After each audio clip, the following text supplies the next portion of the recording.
Kinukwento mo sa akin tungkol sa hook-up culture ng mga kabataan katulad mo. Yes po. So, prevalent po ang ating hookup culture ngayon, especially at this day and age, 2024. Bakit po?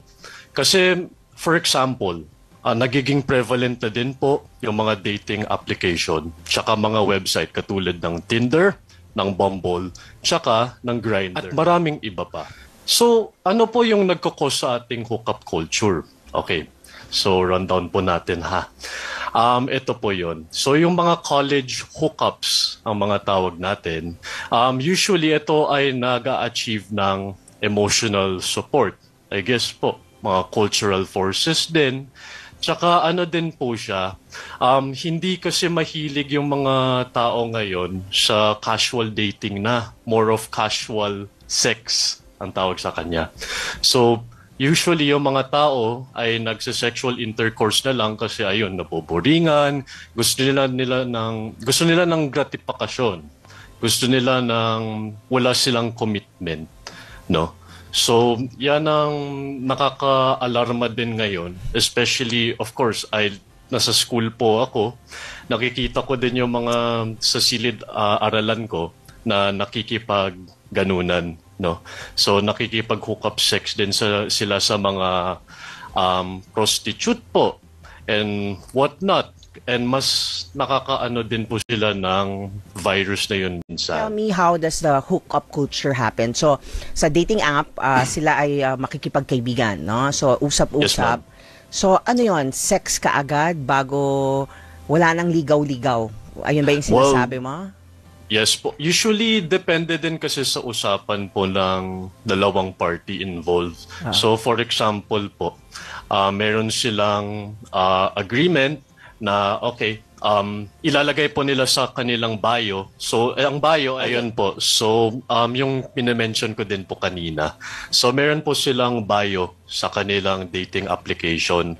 And dun po ay parang summary ng mga gusto nila or whatnot. Diba po? So, usually sinasabi doon ay parang down to hookups lang.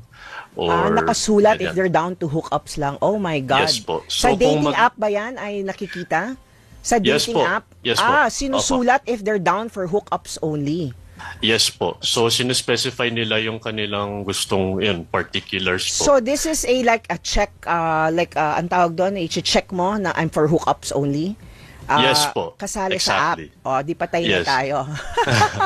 So, oh my God. ayun po. And especially at this day and age po with the internet, sobrang dali na po makipag-usap sa tao na makipag-ganon po. So, yes po. Okay, Akim, one last question, no? Because we have to discuss with Doc yung updates ng DOH. Okay, one last question.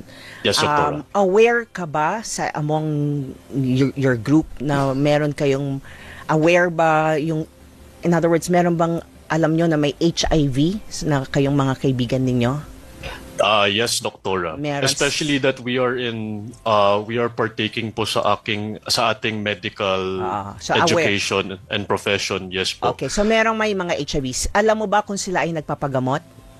Yes po.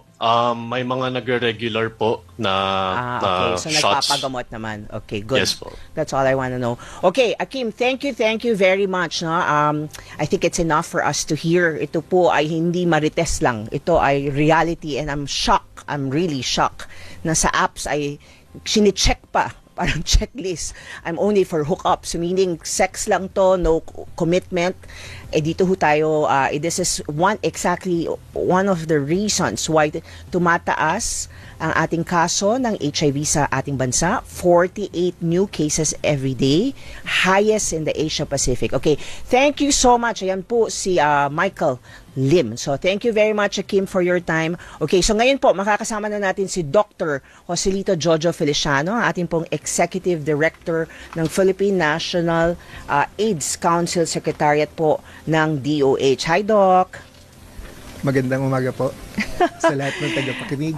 Doc, na-shock ka ba doon? That's nothing new to you? Actually, hindi na po bago yun. Okay. Pwede ko pa nga dagdagan ng description. Sige nga, dagdagan mo, Doc. Okay. Sige. Ang mga application na to, nakasulat pa doon na kung gaano kalayo yung tao na pwede makipag-sex sa kanila, andun pa rin ang kanilang mga preferred position at kung saan sila pwede magkita. So, ganun po katindi ang mga dating applications ngayon. Even the possession, pati description, pati itsura nila, nandun po, makikita sa application. Doc, alam mo, nakakanganga na ako kasi nasa-shock ako.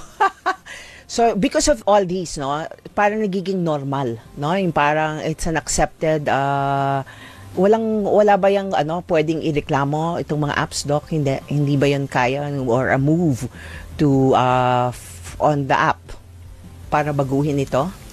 Sa ngayon po, ang ginagawa pa lang natin is inclusion ng ating mga peer educators pag i-infiltrate nila sa ganitong mga application. No? Kasama natin dito ang ating mga civil society organization wherein peer educators infiltrate this application at nakakapagbigay sila ng mga counseling. Okay. So, education kasi hindi natin mapipigilan. No? Kasi parang pang worldwide app yan diba? Doc, konting statistics po tayo. So, sabi po dito, mula po nung March 1984 hanggang po March 2024, ay meron na po tayong 129,772 na kaso ng HIV. Tama po? Tama po, mula 1984 yan. Sige po, give us more updates on stats, Doc. Okay, so currently meron tayong 130,000 cases, no? Pero pagka nalaman natin, ito lang yung mga nadidetect natin na nag-positive. Ito yung mga tao na pumupunta, nagpapacheck at nadidetect na positive. Siyempre, meron pang mga hindi pumupunta at hindi natin nadidetect. So, mas marami pa po rito. Para mas makita natin kung gaano katindi ang pagdami, nung 2007 to 2008, isang kaso kada araw ang average natin. After 5 years, that's 2012, nagkaroon tayo ng 9 na kaso kada araw. After uli ng 5 years, 2017, 30 kaso ng HIV bawat araw. At yun tulad ng sinabi nyo po kanina, natapos ang year 2023, meron na tayong 48 cases per day.